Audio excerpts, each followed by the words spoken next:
Coming up, a sit-down with Russell Brown from Fantasy Pros on his latest first-round mock draft and which players he loves most for the Vikings at pick 23. It's all coming up next on the draft edition of the Football Party. Locked On Sports Minnesota podcast. It's endless Minnesota Vikings talk with the diverse voices of your local experts. It's time for the Minnesota Football Party. It's your guys hanging out talking next-level Vikings football. So join in with Pro Football Network's Arif Hassan, Locked On Vikings Luke Braun, Superior Sports Talk's Luke Inman, and Vikings insider Sam Ekstrom, plus the biggest names in Minnesota football for the Minnesota Football Party. And it starts now.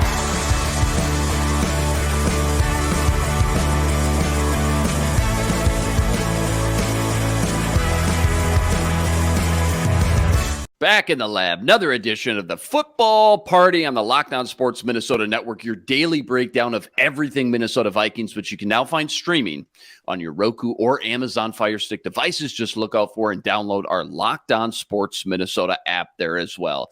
That's Sam Ekstrom on Twitter, at Sam Ekstrom, co-host of the Ron Johnson Show every Monday, Tuesday, Wednesday. Sam, Tuesday today, I'm taking over. Got to get into our weekly draft edition of the Football Party. But before we get to that, this episode is brought to you by FanDuel Sportsbook, official sportsbook partner of Locked On. Make every moment more. Visit FanDuel.com/LockedOn today to get started.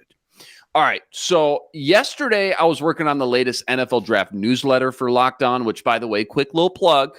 If you haven't already, go sign up for my weekly draft newsletter on the Locked On homepage. Super easy. Just find the newsletter tab right at the top. It's free. All you got to do is punch in your email and boom. Once a week, catch up on all the latest news, notes, and buzz surrounding the NFL draft. But anyways, Sam, because I was working so diligently on that, I missed the football party yesterday with you guys. Now I got a little bit of FOMO. Quick 20, 30-second recap of what I missed yesterday, what the hot topics of discussion were, if the people haven't checked it out already.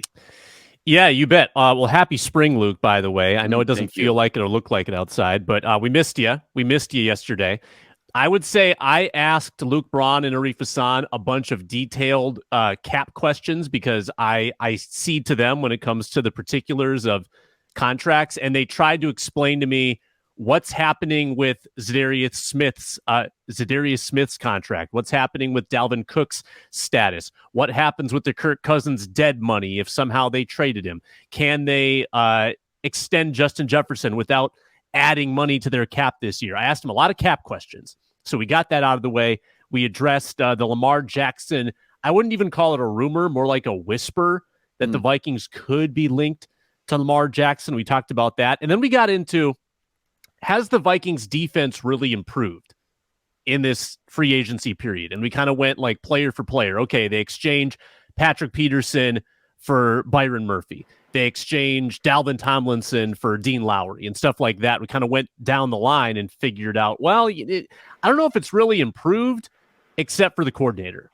And that is the big caveat to all of this, is that can Flores take these new pieces, maybe not as talented, but can he shape them and put them into his puzzle and make it all work on the Vikings defense? That was all yesterday on the Minnesota Football Party. Now more than ever, you realize after what the defense went through last year, just how important coaching is. I think Brian Flores will make an instant impact on this defense in 2023, but it remains to be seen just how much talent he's going to have to work with going from last year to this year. Good stuff, though. Be sure to check that out. And remember, too, every day, posting a new poll over on the Locked On Sports Minnesota YouTube page. Go smash that subscribe button, leave us a comment, and on Twitter, give us a follow. It's at Locked On MIN. All right, so sat down with Russell Brown earlier. He just came out with his latest round one mock draft, had the Vikings picking someone I think you're absolutely going to love, Sam. I don't want to spoil it yet if you haven't seen it. But anyways, he's a big Detroit Lions guy, writes with our guy Jeff Risdon over at Lions Wire for USA Today, friend of the show. There was two big non-Vikings talkers we discussed.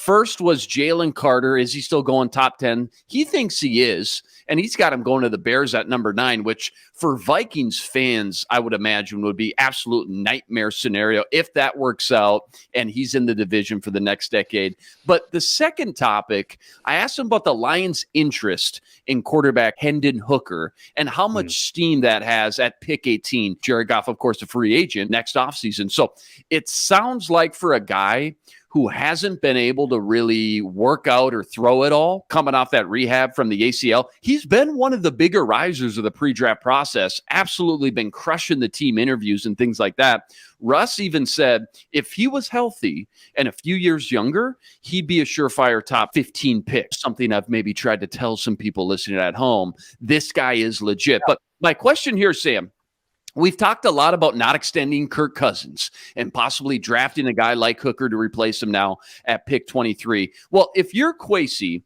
and you're hearing some steam now, is that a situation where you think fans would be okay moving up 5-6 spots now to go get him before the Lions have their chance at pick 18? I guess just your overall thoughts, where you stand on the whole Hendon Hooker and the Vikings quarterback situation in the big picture, both this year and I guess 2-3 years down the road as well.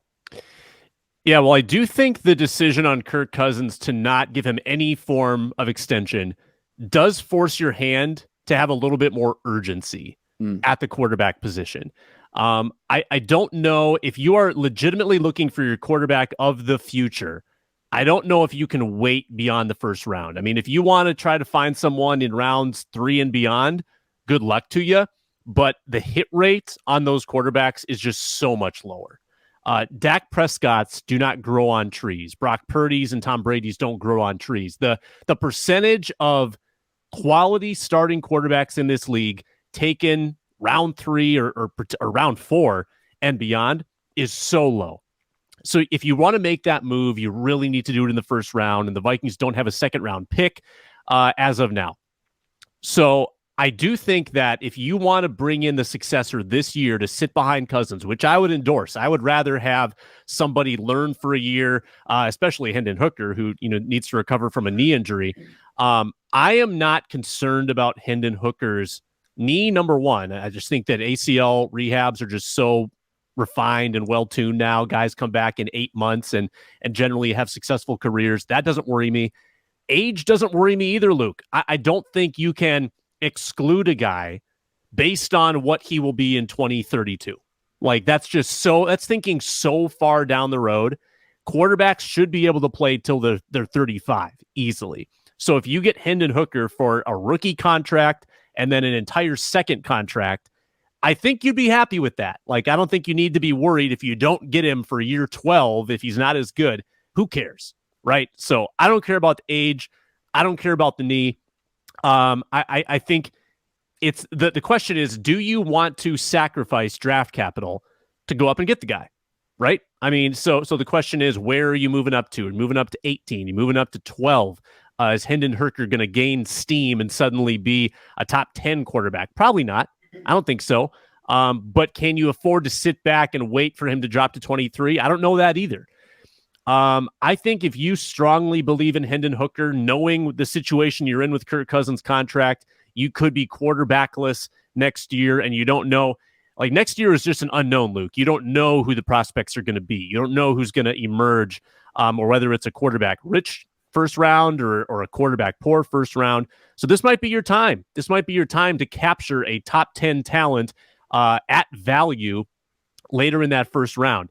And maybe if you're moving up from just, say, 23 to 19, 23 to 18, maybe it's not that big of a price tag. So I think it needs to be considered. I think Hendon Hooker is great. I think you've talked me into him, and I did some more digging on it. His turnover-worthy plays are so low. He's really careful with the football, but he's not cautious. He's careful, but he's not cautious. He's first in yards per attempt in college football. That's like a super explosive quarterback who doesn't make many mistakes, and he's athletic. So I love him as a prospect, and I'm not too worried about some of those red flags that others are. 28-2 touchdown to interception ratio, Sam, before he went down with that ACL injury. And to your point, to echo what you said at the top, my question is, if you don't get Hooker, who are you going to get? Because there's such a drop-off, like you said, from him to the next guy, Tanner McKee from Stanford. And I've said this before, he doesn't tear his ACL. He's a top 10, 15 guy all day. So the fact that you can even get him in this range is a huge blessing to begin with. And you still got to worry about teams like Detroit at 18, Tampa at 19, Seattle at 20. What if the Ravens trade Lamar Jackson? They're picking right before you at 22. So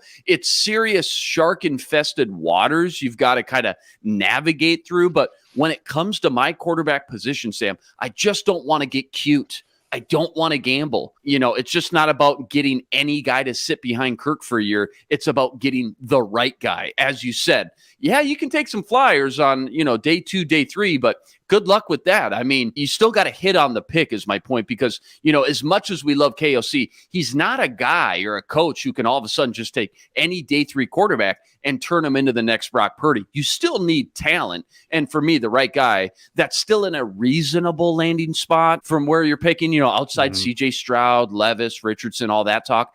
It's Hendon Hooker, and that's it. So I want him as we move closer to the draft. I think they may have to move up to get him. And if that's the case, I say, you know what, Sam, then so be it. Because if you win 8 or 9 games, let's just say, which, I think they plan on doing, you'll be in the same exact position next draft where no one special is just going to fall right in your lap, and you're going to have to trade up inside the top 10 or top 5 to go get one of those top quarterback prospects. So why not just do it now? Especially when you're already getting great value with a guy like him, dropping a lot further than he normally would, I think, any other year. So, yeah, bottom line, if they don't extend Kirk, which it feels like they won't with every day that just passes, getting a guy like him behind him to learn now while you have this little buffer, this year window, I think would just be so beneficial in the long run. Because otherwise, what's the alternative? All right, you go get a rookie next year. You're going to have to move up to go get him. That's using more draft stock for the future. And then what are you going to do? You're going to let him start week 1? Probably not. So now you got to do that thing not a lot of people really enjoy, where you got to bring in the veteran to be the bridge for the first 5, 6, 7 weeks. Like Cam Newton's making a comeback. Yeah, maybe Cam Newton. Yeah, Andy Dalton. Break out the jersey, buddy. The Joe Flacco's, a Marcus Mariota. I mean, that's no fun. Nobody wants that either. So I guess just final thoughts, Hooker, quarterback, Vikes, Kirk, any just last parting words here to wrap up? It's the perfect situation because it really is. Because then it's 1 year. It's very clean cut. He gets 1 year to recover physically, learn mentally behind Kirk Cousins. Maybe Kirk feels the pressure. He feels the heat. Maybe that makes him play even better. I don't know. I don't know what that will do to Kirk. Because, at that point, the writing is so clearly on the wall that maybe it makes an awkward situation. I don't know. But you need to deal with that at some point. I love Hooker's profile. I mean, he it's not as if he was a one-hit wonder. He was good for Virginia Tech. He was good for Tennessee, couple different offenses. Obviously, he was asked to do a lot more at Tennessee in terms of throwing the football, but he's not overly dependent on his legs or athleticism. He has a ton of arm talent and can still be an athlete in the open field. He's a really cool prospect. Seems to take a lot of sacks. Maybe, needs to be a little more pocket conscious. It seems like his pressure to sack rate's very high. Other than that, I mean, there's not a lot of knocks on Hendon Hooker, at least knocks that concern me. I know people will get caught up in the age thing, but hey, 25 years old, that's still pretty young for a quarterback, honestly. Yeah, no, a lot of good points there. And here's the ultimate test for me, if I'm kind of on the fence about how high to draft a guy. How upset would I be if he got sniped, say, 1 pick before us, or another team inside the division drafted this guy, and now I got to play him twice a year? And I'm telling you right now, if the Lions stole him at pick 18, I would be so bummed, no matter how great our own draft turned out that year.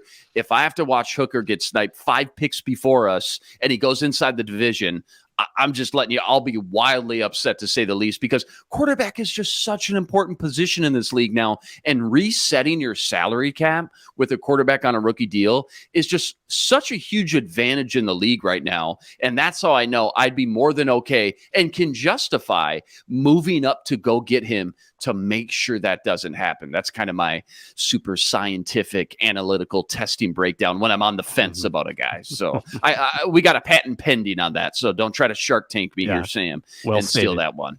All right, Sam, get your popcorn out. I want to get into this sit down with Russell Brown and who he thinks the Vikings should take in round 1. But first, don't forget, we're presented by FanDuel, the official sports betting partner of Locked On, America's #1 sportsbook and official sportsbook partner of the NBA. Did you see this last night, Sam? T-Wolves take care of business last night versus the Knicks, 140-136. Taurean Prince, have yourself a day. 8 for 8? Is that what I saw from three-point land? 35 points in all. They play the Hawks tomorrow night in the backyard at the Target Center. Get in on all the action at FanDuel.com/lockedon. And remember, if you're a new customer, try out the no sweat first bet up to $1,000 in bonus bets back if your first bet doesn't win. Download the easy-to-use FanDuel app and get your winnings instantly. Money lines, parlays, prop bets. FanDuel's got everything you need to close out the NBA season's final stretch. FanDuel.com/lockedon. Make every moment more with FanDuel, an official sportsbook partner of Locked On. All right. Our sit down with Fantasy Pros and Lions Wire contributor Russell Brown, who unveils his latest round 1 mock draft. Take a listen. Back in the lab, special guest, you know him, I love him, the Harry to my Lloyd, Russell Brown on Twitter at Russ NFL Draft. Russ, first things first, man. Huge news all over my Twitter timeline yesterday. Russell Brown signs a 10-year deal, max contract with Fantasy Pros, and you deserved it, man. How does it feel? What kind of work can we expect from you over the draft season now over there? Honestly, it's crazy, man. I can't believe it's a conversation even being had. I thought cover 1 was going to get like tatted on my chest as I go down in a casket someday. But no, it's been awesome. It was one of those, it was like really bittersweet, but I had to kind of do something different, change it up a little bit. And an opportunity came, and I just can't pass this one up. And I'm really excited to work with the guys over at Fantasy Pros. It's just a phenomenal website with phenomenal tools from the NBA to Major League Baseball, NHL, NFL, college football, everything that they do from that perspective, getting your daily fantasy lineup set up, and then just, the betting pro stuff. I'm really pumped about it. But my main focus will be the NFL draft and, just pretty much the same stuff that you've kind of been seeing from me over the years. We're talking mock drafts. We're talking prospect rankings. We're looking at some deep dives into players as far as film breakdowns and maybe why a player fits here and why a player fits there. And just a bunch of fun stuff. And we'll kind of see, kind of catching on a little late for this draft with them, but I think it'll be just great learning experience and growth early on. And then really next summer and fall, we're going to just take it off. No doubt. Well said. Fantasy Pros needs no introduction. One of the best in the biz. NFL draft, obviously your bread and butter. So again, huge congrats. I texted you last night when I saw the big news. Just so pumped for you. To some draft talk, shall we? To the draft we go. Very first pieces dropped yesterday over at Fantasy Pros. That was your newest first round mock draft. And I want to talk about the Vikings, Lions, little NFC North picks. But before we go there, we got to start at the top with the #1 pick. And I got to say, man, I just love who you put at the top going first overall. I don't want to spoil it yet, but I will say I've been working on the Locked On NFL Draft newsletter for this upcoming week, and I did a little deep dive on what Frank Reich, who's known, throughout the league now as a quarterback guru, what he looks for in his prototypical quarterbacks when he's kind of hand-picking his own guy. And we both stumbled upon the same crazy stat. Reich, during his time coaching, has coached 7 different starting quarterbacks: Peyton Manning, Rivers, Carson Wentz, Nick Foles, Matt Ryan, and Jacoby Brissett. Russ, what do they all have in common, those 7 quarterbacks? 6'4" taller, baby. 6'4" taller. So Reich clearly has a thing for tall quarterbacks, or at least maybe you call it a certain threshold, if you will. And while CJ Stroud, that is, Ohio State, he jumped up to the odds-on favorite to go #1 overall once the Panthers traded up. You're thinking like I do that actually Anthony Richardson could be the first overall pick. What do you like about that marriage in Carolina outside of just the size Richardson brings? He meets that 6'4" threshold, and just how truly special of a prospect is this guy?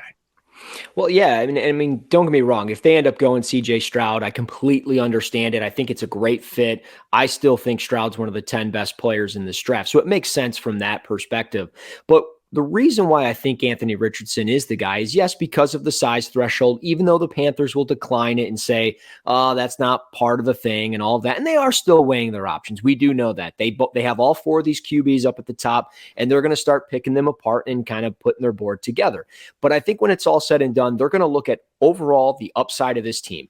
They know that, hey, we're not going to win in year 1 per se, regardless of the rookie quarterback. So let's go out and get the guy with the highest upside that's going to work the best with Frank Reich in this offense, and we can build around him. I mean, Miles Sanders and Anthony Richardson kind of sounds nasty in its own right. You have Adam Thielen, not too bad as a wide receiver too. You still have an early day 2 pick to where you could potentially get a receiver that falls out of the first round. Who's to say that, maybe Quentin Johnston or Jordan Addison, maybe one of those guys drop into the second round. Anything's possible. So I just think it's from that. But when you just look at the tape of Richardson, I mean, he's so mobile, his arm is so big, and he is actually so good at maneuvering in the pocket. It's like the most underrated trait of his skill set. And love that. He's able to just move like a pro. And I think that's the big thing that stands out to me.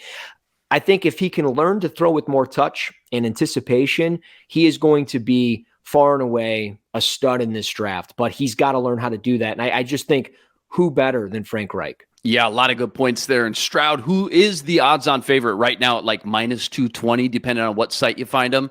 He's only 6'3", so you sit there and ask yourself, all right, is that little bit of height, is that 1 inch really going to sway Reich one way or the other? And it might not. He may fall in love with Stroud and be more the polished pocket presence. I could totally see that. But if you're just betting on the tools and the upside, like you said, Richardson might be the best prospect we've seen come in over a decade. He's that special. A lot of work. But if it's a 2, 3, 4 year plan anyways, then what's it really matter if he's a project? You want to bet on those tools and upside because you don't ever plan on being in this position where you have the opportunity to not only have the number 1 pick, but have the number 1 pick in a draft class that has such an elite upside project like Anthony Richardson.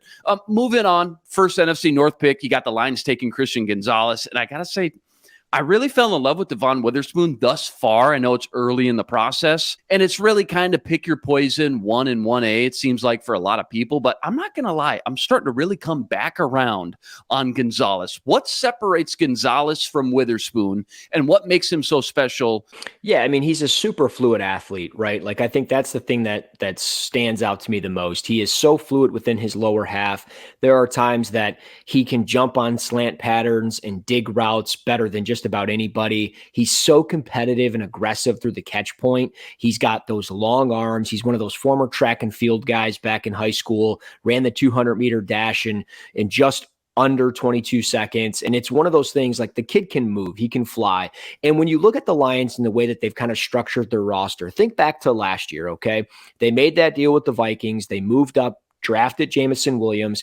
But when you look at it, they signed a bunch of receivers going into the draft, but they signed all of those guys on 1 year, 2 year deals, and they could get out of them. They're affordable deals, prove it deals like DJ Chark. And that's kind of what they did here with Emmanuel Mosley, a 1 year, $6 million deal. Cam Sutton, they brought in for a 3 year deal at $33 million, but it's essentially a 2 year deal. You bring in guys like this and you're building up your defense. And that's, to me, saying, hey, we're going all in as much as we can over these next 2 years.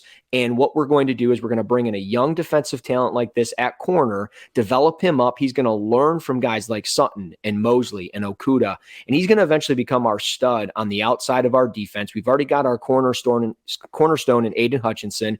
We're going to build this thing up. We're going to still put up 24 to 30 points a game offensively. And now the key is to kind of hold teams to 21 points and under. And I think by doing that, this is what they do. And I will say to Devon Witherspoon, I really like him as a prospect, but he is going to be an outlier. He's only 181 pounds. The next closest to that we've seen over the last couple of years as far as first rounders, Denzel Ward at 183 pounds, who went, very early to the Cleveland Browns. And he's been great.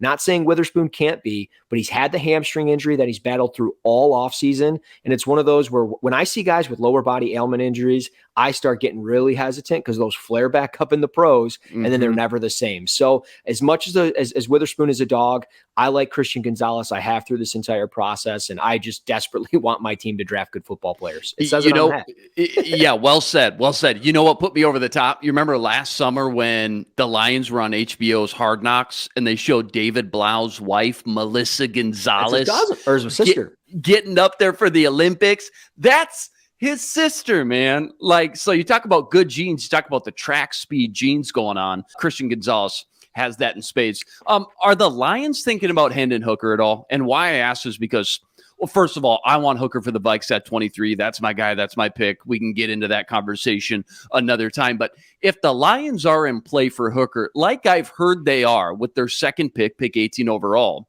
then aren't they in theory in play for a quarterback at 6 then too? Like if you want to invest in your quarterback position at 18, then you should be willing to do the same at pick 6 then too, right? If the right guy is there. Absolutely. I mean, and that's what I think it boils down to. Is the right guy there? I think the right guy for them is Anthony Richardson. I don't think he's going to be there. If he is, I think that they would run to the podium and take him. And that's kind of the plan. And I do have on good notes of that. The Lions had been to Florida at least 5 times this year, to Florida games, to scout the talent that's on that roster. Now, it could be, a defensive player. It could be an offensive lineman like O'Cyrus Torrence, but there's a good chance that it's going to be Anthony Richardson. Now, that said, he won't be available. So to the point of Hendon Hooker, I'm very much on board with that. That would more so be that second round pick. I'm fine with taking him early at pick 48. You'd probably have to move up to even get him because he's just had a great pre-draft process.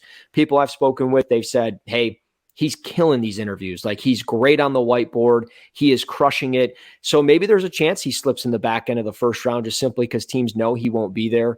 But there's so much to like with his game. He was playing at such a high level before the ACL. I mean, we would have been talking about him as a Heisman Trophy candidate had he not got hurt. So I love his skill set. I think as a player that had really the odds stacked against him throughout his time at Virginia Tech and transferring, an older prospect, 25, 26 years old, I don't care. You can turn an offense over to him and he's going to manage the games just fine. And that might be why Detroit's a perfect fit, because you might be able to get a little bit of Jared Goff there with maybe a little bit more upside, and you're going to get it on a cheaper deal, at least for the next 4 or 5 years. Yeah, well said there again. And I feel like for a guy who hasn't been able to lace up the cleats and show scouts and coaches and GMs what he can do on the field during this pre-draft process, he sure has helped himself a lot and boosted his draft stock, as you said, apparently killing a lot of team interviews. And I know there's a wide range, a huge net casted on where he could go.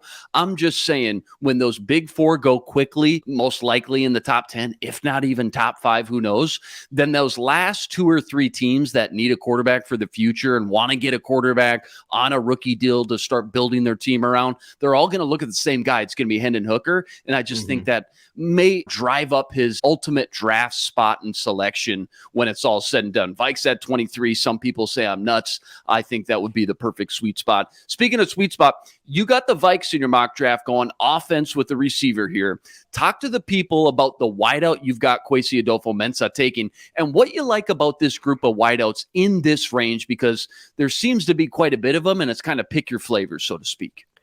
Absolutely. And I mean, there's a chance that Jackson Smith-Njigba is available at this spot just simply because he didn't run a 40-yard dash. He's coming off an injury. I did have him go relatively high in this mock draft at 8th overall to the Atlanta Falcons, which I could get into, but I won't just for the sake of time. But the Vikings at 23, I have them with Quentin Johnston out of TCU, and I think it's a great fit. They lost Adam Thielen, as we know. They let him go. But you're going to replace him with a 6'3", 208-pound receiver that posted a 41.5-inch vertical. I mean, he's super explosive.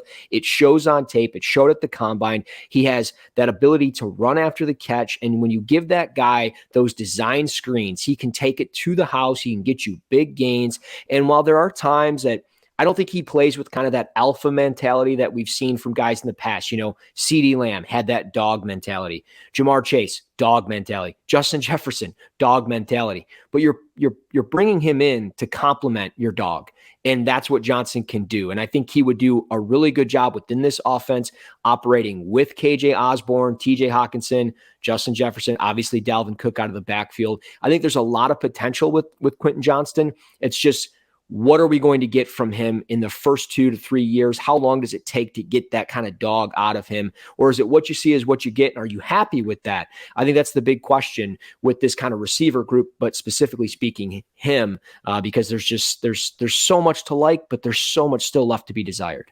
Yeah, 10 to 25 in the draft order feels like the run on cornerbacks. I'm not kidding you. Almost every single team in that range you could justify they could go corner. 20 to like 30, 35 feels like the sweet spot again where you start to see a run on wide receivers. Chargers, Baltimore Ravens, Minnesota Vikings. At this point, a lot of the same names, it feels like, keep getting thrown out. Same players, same team fit. So I want you to rank these 4 guys, just top to bottom, for the Vikings at pick 23. And I'm just going to take Hendon Hooker out of the equation just for this exercise. These are 4 names that commonly get brought up when the Vikings are talked about at pick 23. Kalijah Kancey, D-tackle Pitt. Deonte Banks, cornerback Maryland. Myles Murphy, edge Clemson. Early in the process, he's gone top 5, top 10. Now it feels like he may be slipping a little bit. Jalen Hyatt, a different wide receiver, Tennessee. Those 4, how would you rank them if you were a Vikings fan? Where would you want to see them drafted, 1 to 4? Yeah, it would be Myles Murphy at the top. I think he's the most overlooked player in this draft. He had 21 hurries, per Pro Football Focus last year, which is pretty darn good. He had 6.5 sacks, which led the way for Clemson. It was just kind of a different year for him. Remember, they lost their defensive coordinator, Brent Venables. He goes to Oklahoma to become the head coach. So it was kind of an off year for him, but there's so much to be desired with him. You're talking 6'5", 272 pounds. He's got just a blend of power, speed to his game. He's just explosive off the snap, great motor. I think one of the 5 or 6 best players. If you can land him there at 23, I think that's a freaking steal. Other than that, Deonte Banks would be number 2 for me. I like him a lot. He's very physical, very fluid. Somebody that's going to get way too grabby in the NFL. It's going to be some PI penalties there, but at the same time, there's so much to love with his game. He goes up, he gets it, and when you talk about a physical man corner, this is your guy. After that, I would say Kalijah Kancey out of Pitt, just simply because he has such a good pass rush plan. He's so active with his hands. He's able to lift offensive linemen kind of at the point of attack and get rid of them by just hitting their elbows, lifting up, swiping their hands. He's so quick with his hands and so explosive. Now he is, again, an outlier because he's undersized, super short arms. Those guys don't always succeed in the NFL, as we know. But when you're a team like Minnesota, you're pretty well-rounded. You might be able to afford to take him in round 1. And then Jalen Hyatt, I would just throw at the end there. I don't even think he's the best Tennessee receiver in this draft. I think Cedric Tillman is. I think he's your prototypical X at 6'3", 213 pounds. He can climb the ladder. He high points the football. I've got a soft spot for guys that can catch 50-50 balls and can be a decent route runner. Jalen Hyatt, he's just a speedster. We don't see him run a lot of routes. So I'm just, and he didn't blow the doors off the combine like everybody thought either. So I think, that's a little rich for me at 23, especially if you're passing on Johnston or Addison or something like that, the more rounded receivers, just to kind of take that flyer, that speedster. It seems like in the process, 2 Clemson D linemen, Myles Murphy and Brian Brzee, the D tackle, both getting overshadowed or just overlooked. Is it like this Cleveland Farrell effect where Clemson D linemen maybe that have gone early, we've gotten a little bit burned on in the last 2, 3, 4, 5 years? Is that why they aren't getting the love? Why do you think those 2 big names who, when we started this pre-draft process, we all just assumed we'd hear their name thrown out in the top 10 quite a bit, but you see the Mel Kipers, you see the Todd McShays, just not a ton of buzz. Like, at least I personally thought we would hear at this point in the process. Any idea why? Yeah, I think with with both these guys, you're talking about highly ranked recruits. I mean, Bresee was a number one ranked recruit coming out of high school, and he was kind of trending in the right direction. Then he tore his ACL. He had the shoulder injury at the end of this past year. It's one of those things where I think the injuries kind of slowed him down a bunch, and I don't want to say he hasn't been the same player. He's been pretty consistent. He still holds his own at the point of attack. He can create separation with his length, and he's pretty versatile. But I think for him, it's positional value. I mean, interior defensive linemen, just if you're not like Jalen Carter on the field, right, you're not going to go in the top 10, the top 15, unless a team has that need for an interior defensive lineman.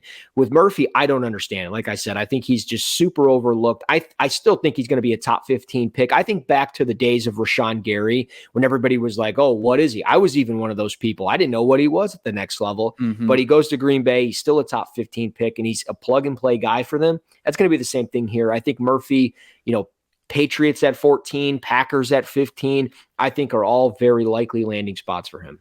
Last time we had you on, you turned us all on to Julius Brents, cornerback, Kansas State, former Iowa transfer, big, tall, lanky, physical. You said, watch out for this kid down at the Senior Bowl. He might be special. Sure enough, dude rips it up. You were all over it. Who's another biggest riser, sleeper you can give us that you really like? You just don't think's getting enough love right now. Can be any round, any position, but just a guy you feel like's projected to go lower than he should be right now.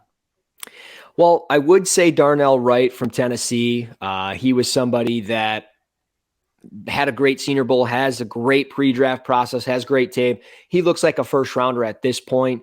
I'm going to go with a guy that hasn't really been talked about a ton, and that's Tyreek Stevenson out of Miami, Florida. He was a Senior Bowl guy. Per PFF, he earned like an 80 coverage grade, but he only gave up 17 receptions this past year, or maybe 18 receptions. And he was somebody that down at the Senior Bowl, like really fluid as far as an athlete goes. I mean, he is super explosive. He can jump, he can run. He ran a 4.45. I like the length within his skill set. He's versatile too. I think he can play inside and outside. He's going to more than likely be a day 2 pick, but it wouldn't surprise me if he ends up going a lot sooner than people think. I'd be really curious if he ends up going sooner than Keely Ringo out of Georgia, who just he doesn't really have that first round tape. And I think Stevenson kind of has a little bit more intriguing tape. So I think those guys are a lot closer than people say. And it just wouldn't surprise me if early in the second round, if the team ended up taking Tyreek Stevenson. I'm so glad you called out Keely Ringo in the tape. I'm just not there. I'm just not seeing it. I mean, I get it, 6'2", running the blazing sub 4.40, but outside of that, the 5-star recruit, the big name, couple stellar games, 2 years ago. Outside of that, there's too many good cornerbacks right now to just justify saying, oh, well, I'm just going to take Keely Ringo because it's Keely Ringo. I just can't do it right now. Plenty of time still left to figure all that out. But right now, just doesn't feel like a guy. If my team took him at 23, it gets me very excited. I would feel a little underwhelmed. Yeah, no, and I think the weird thing is a lot of people will rip on the national media like Kuiper and stuff like that for his mock drafts, but he didn't have him in his first one, and all of a sudden the very next day there's videos of Ringo running 40s and all this stuff, and it's like, well, there's something more to this than that meets the eye. And I haven't been able to uncover what it is, but again, the tape doesn't really match. I thought there was times that he was just out of position, not as fluid with his hips as far as flipping him and running upfield. I thought there were times that he didn't close with proper angles. So he's intriguing, but just not intriguing enough when we look at a deep cornerback class.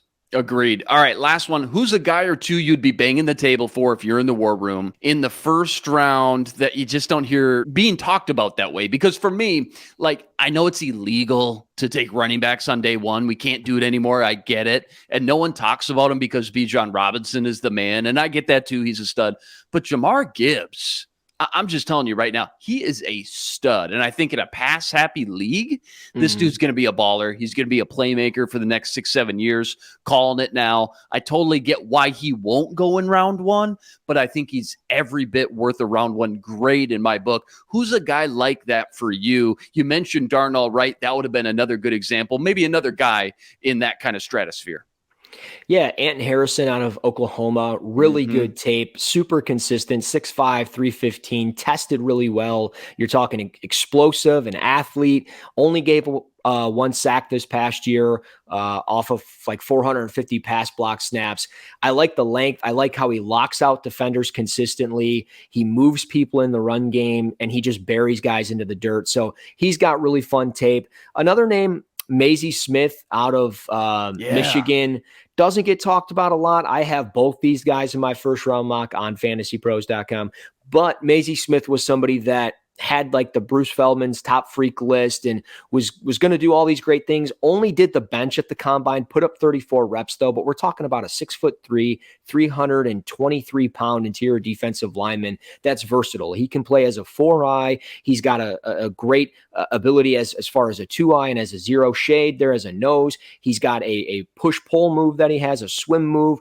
I think as you talk about interior defensive linemen, as we talked with like Brissy, not a lot of value there. But when you're talking about a guy like this who could potentially go in the back end of the first round, you look at maybe New Orleans, Kansas City, or even early on day 2. I think he's just great value. And he had a really consistent year. He had kind of an off the field issue as far as a gun charge. I think that kind of all got cleared up there at the University of Michigan. But I think he's a really fun player and kind of overlooked. And I think he's got 3-down abilities. So wouldn't surprise me if teams with multiple first end up finding a way to get their hands on him. Love it. Before we get you out of here, one deep sleeper, a Tariq Woolen goes in the 5th round last year. You know, a Martin Emerson, a 3rd round guy, just a guy.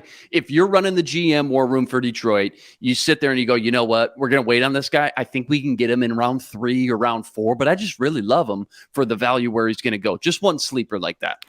Yeah, I mean, I don't talk the sexy guys too much. I mean, I'm a big, ugly kind of guy. I love the trenches. It's where you make your money. And you mentioned 3rd round. I got an offensive tackle out of Alabama, Tyler Steen, who really impressed me the more and more I watched of him. He wasn't somebody who was on my radar, and I couldn't stop watching the tape. I mean, there are times that you watch him get blown back like 2 yards, 3 yards in the backfield, and he somehow just like claws his feet into the ground, cements himself, anchors, rolls his hips, and locks out these guys that are blitzing from the cornerback spot to guys that are blitzing up the B gap, C gap.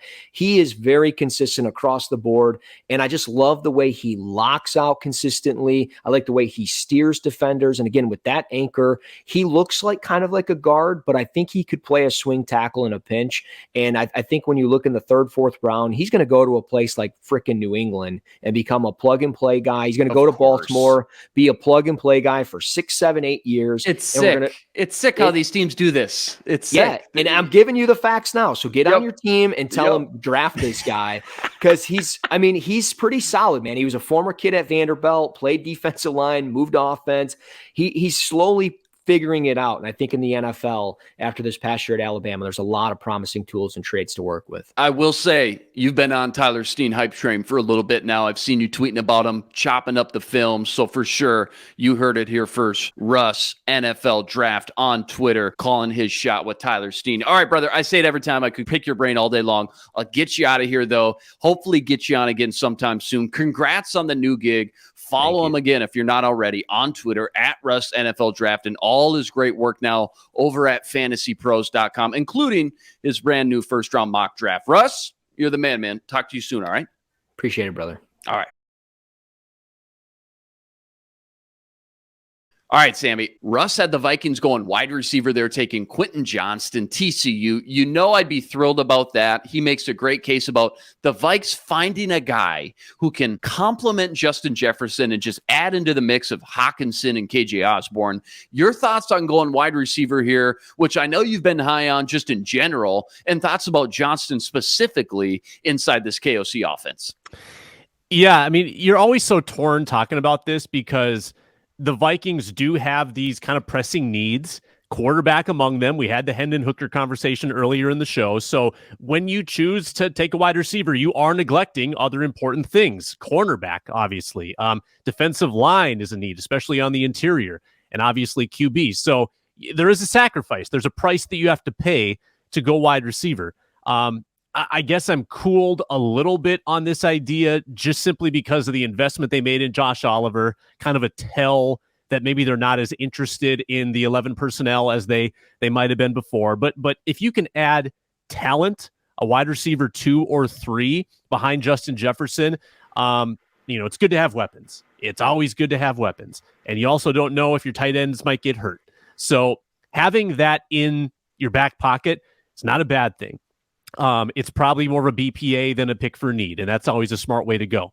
I think Quentin Johnston is an awesome prospect. There's a lot of slot archetypes kind of in this range in the draft, and Johnston is clearly an outside guy. He's an ex-receiver. He can get vertical. He's unbelievable with the ball in his hands, breaks tackles. His yak is excellent. His efficiency is excellent.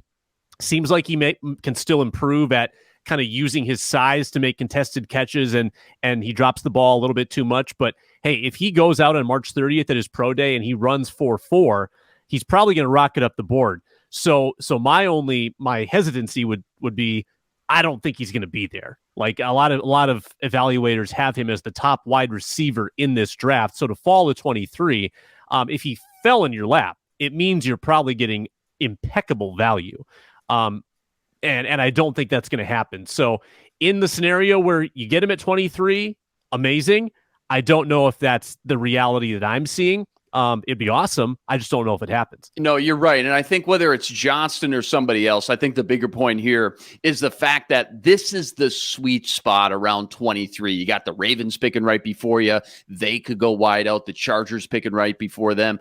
They could go wide out, where you start to see the run on wideouts go. And it's just a matter of, I think, Keenan McCardell, the wide receiver coach for the Vikes, and KOC sitting down, crunching the film and figuring out which one of these guys they like best, because there is a lot of them. Jordan Addison, USC, Biletnikoff Award winner. Josh Downs, North Carolina, still criminally underrated. I know you'll agree with that. Zay Flowers, lightning in a bottle. Jalen Hyatt, the Tennessee kid who Hendon Hooker was throwing all those touchdowns to. He had 14 touchdowns last season. There's tons of them. Which guy can help you take advantage of all the double teams defenses are going to put on Justin Jefferson over the next 3, 4, 5 years? That's the ultimate question they need to ask themselves, and we'll find out the answer on draft weekend. Something we didn't touch on much, Sam, the running back situation for the Vikes. I know it's still a very fluid situation right now, but I just keep foreshadowing the Vikings moving on from Dalvin Cook, whether it's a trade or an outright release, especially after the signing of Alexander Mattison coming back on this 2-year cheap deal. There's this thought of Bijan Robinson staring them in the face at pick 23, which is crazy to think about. Generational type prospect. And I know you can't take a running back that early, but someone's going to take this guy in round 1, Sam. It's going to happen. He's just too special to have all 31 teams pass up on him. It just won't happen like that. I mean, Saquon Barkley went 2 overall, Sam. So a lot of people think he's better than Barkley coming out of college. What would be just the thought process, though, if he is staring you in the face at 23? You're watching ESPN. You got Mel Kiper's best available, and Bijan Robinson is at the top of the list. Just as a fan of the game from the Vikings lens, would you be tempted at all to see him inside a KOC offense and just hit the reset button going from Dalvin Cook to Bijan like that? What are your thoughts on that? I am a proponent of best player available. Asterisk, except at the running back position. Mm-hmm. I think that based on who is on your roster, you've got 3 running backs already. Based on the investment you made in Alexander Mattison, and again, this is in the scenario Dalvin Cook's gone, right? Like, so we're assuming that Dalvin Cook is traded or cut. I think it would be an irresponsible use of roster spots, honestly. Like, if you have Bijan Robinson and you paid Mattison, what are you going to do with Wongwu and Chandler? So Wongwu is apparently just a kick returner, and he gets to, return 12 kicks a year, and Chandler just gets to sit and be a game day scratch. I think you have to commit to the bit. You have to commit to low paid rotation of running backs. You chew them up, and I know it's callous to say, but you spit them out. You use them up, and you get their fresh legs, and you get their rookie contract years.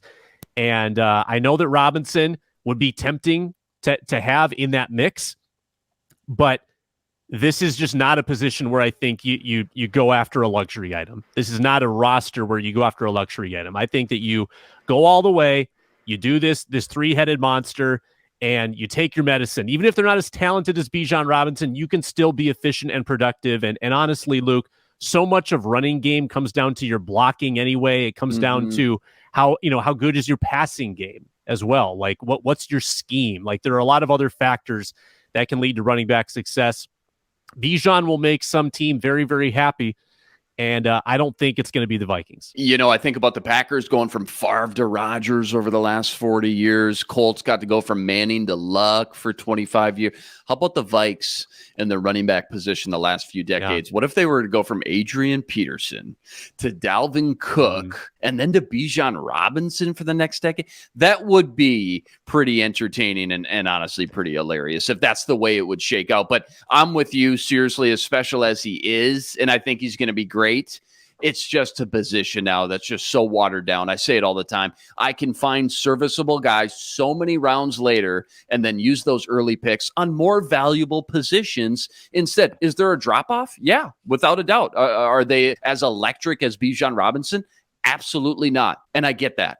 But give me a first-round cornerback or a first-round edge rusher and a fifth-round running back all day over a first-round running back and a fifth-round cornerback or edge. That's just the blueprint in the NFL now. Positional value is the name of the game because you can always find Isaiah Pacheco's, James White's, James Robinson's, Rex Burkhead's, Latavius Murray's. I mean, the list literally goes on and on day 3 of the draft. This year is no different. I promise you that.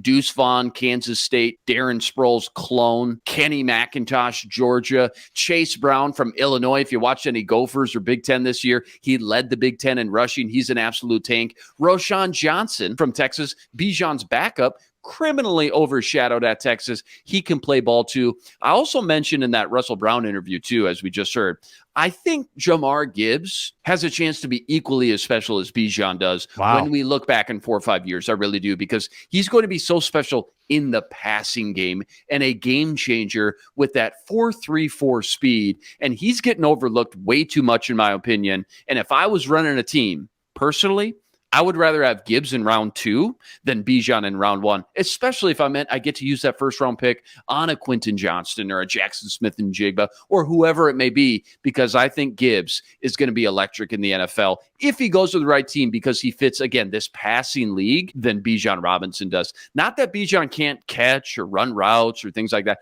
I just think Gibbs is more of a natural fit as a pass catcher, and he's got that home run speed. He can just take it to the distance on any play. You get him matched up on a linebacker out of the backfield, forget about it. Think about Jordan Hicks, for example, trying to cover a guy like Jahmyr Gibbs, and tell me what's going to happen. Oh, wait, we saw that versus the Cowboys when Hicks got burned by, who was it, Tony Pollard? Or was it Zeke? All game. It was Pollard on that wheel route down the seam. I mean, Gibbs is a mismatch weapon just like that. Yeah. I'm excited. Too real, because Hicks is going to be back. It's just, too real. I don't like it. But also, too, I can't wait to see where Gibbs goes. I really can't wait to see. A lot of people just want to know where Bijan is going to end up. That's going to be a lot of fun. Give me a guess. Where do you think Bijan goes? Because there's such a wide net casted on where this guy could go. Yeah. As high as 10 to Philly, people are saying, but more realistically, middle, late round 1, somewhere in that range. Where do you think he goes? Yeah, I think he goes to a playoff team. Like I think that the teams that are picking toward the back end of the first round, teams that have pretty nice rosters, maybe there's a team that's got a quarterback on rookie money, they can afford to take some swings. They're playing with a little house money. They feel good about where they're at roster wise. I think you've tossed out Philadelphia. Maybe that's a little late. I mean, that's the 30th pick. But I think he goes to a playoff team and then probably balls out for that team. Like I think that someone will make room for him to complement an already really good roster. So I'm going to say 18th or later.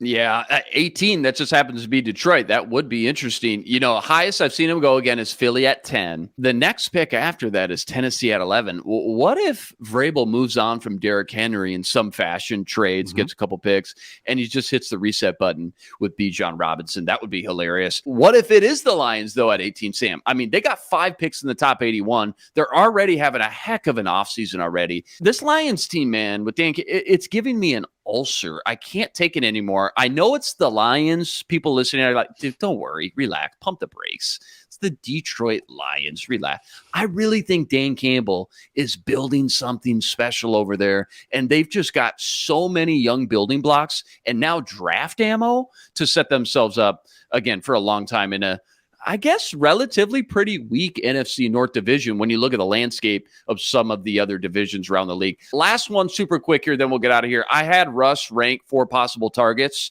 that just get talked a lot about for the Vikings at pick 23. A lot of people connect the dots to these names for the Vikings at 23. I gave them Kancey, Banks, Hyatt, and Myles Murphy. I want to ask you the same, but I'm going to switch it up because he said Myles Murphy would likely be gone at that point. So we'll take him out of the equation. He also gave us Johnson at pick 23 in his latest mock. So I'm going to make this tough. This is like best case scenario. Again, taking Hendon Hooker out of the equation just for this exercise. Rank these guys in order you like for the Vikes, Sam, at pick 23. Quentin Johnston, wide receiver, TCU. Lucas Van Ness, the edge rusher from Iowa. Brian Brzee, we've talked about him, a defensive tackle from Clemson. Or Devon Witherspoon. Yep, I got it. So I'll just say this too, real quick about Witherspoon, because even though I think he'll be gone, I really do. I mean, there's a chance all 4 of these guys are gone. Russ did say, because how small Witherspoon checked in at, he's only $180. Yeah. And the fact he showed up hurt to the combine with the hammy injury, he may slip a little further than people think he's going to. So Johnson, Van Ness, Brzee, or Witherspoon. This is a tough one. All right, I'll start from the bottom. Number 4, Brzee. Just more of an unknown. You're banking more on his tools, not as productive. He's kind of a wide range of outcomes there. Van Ness, number 3, probably more of the solid talent. Could play a little 3-tech as well as outside. Got good versatility, strong. I like his profile a lot. Probably more realistic too than these other 2 guys. Number 2, I would go Johnston, who again, not sure he's there, but that's a major talent. Slightly more of a minor need compared to Witherspoon, who's my number 1, who is a major talent and a major need. And when the talent and the need intersect, that's where you circle the player and say, if he falls, booyah. Like, that's got to be our guy. So I think Witherspoon, for sure. I mean, he's a man corner. Flores would love him. Yeah, he's really physical. Probably a little too physical from what I've read, but that would be, with a bullet, I think, my pick. Yeah, I'm with you. I still go Witherspoon at the top because, again, he's got the best tape, period, of anyone on this list. And at the end of the day, we get so much into these combine numbers, you still got to trust the tape. And I think he would thrive, like you said, under Brian Flores in that man cover scheme. Outlier or not, because he's so small, maybe he shouldn't be drafted so high. Russ mentioned Denzel Ward, the last time such a small corner has been drafted that high. And Denzel Ward's been great. So if he's on the clock, you got to be sprinting to the podium if he's still available. Then it's between Johnson and Van Ness. I'm the same with you. Normally, I'm always a defensive guy first. Build in those trenches. They make life easier for everyone around you if you can just disrupt the quarterback. But in today's day and age, with the rules the way they are, favoring the passing game, it's become such an offensive league. I got to go Johnston. I just think pairing him up with JJ, too good to pass up on, knowing you've got 2 first-round wideouts still to throw to, a la the Eagles with Devontae Smith and A.J. Brown, the Bengals, Jamar Chase, T. Higgins. So Johnston 2, Van Ness 3, really intrigued about him. If you haven't already, go sign up for that newest weekly NFL draft newsletter up on the Locked On homepage. All you got to do, punch in your email real quick, get all the latest news, notes, and buzz surrounding the NFL draft all season long. That's a wrap today, Sam. Remember, like, rate, review, and subscribe to the YouTube channel. Join us every day for another episode of The Football Party, your one-stop shop breakdown of everything Minnesota Vikings. We're a podcast too, free and available all platforms. Subscribe, drop us that 5-star review. Find us now streaming on your Roku and Amazon Fire Stick devices. Just look out for and download our Locked On Sports Minnesota app there as well. That's the man, Sam Ekstrom, on Twitter at Sam Ekstrom. Check him out every Monday, Tuesday, Wednesday. Co-host of the Ron Johnson Show. Thanks for tuning into The Football Party, part of Locked On Sports Minnesota Network. We're back tomorrow with the mailbag edition of The Football Party. But until then, I'm Luke Inman on Twitter at Luke_Spinman. Signing out.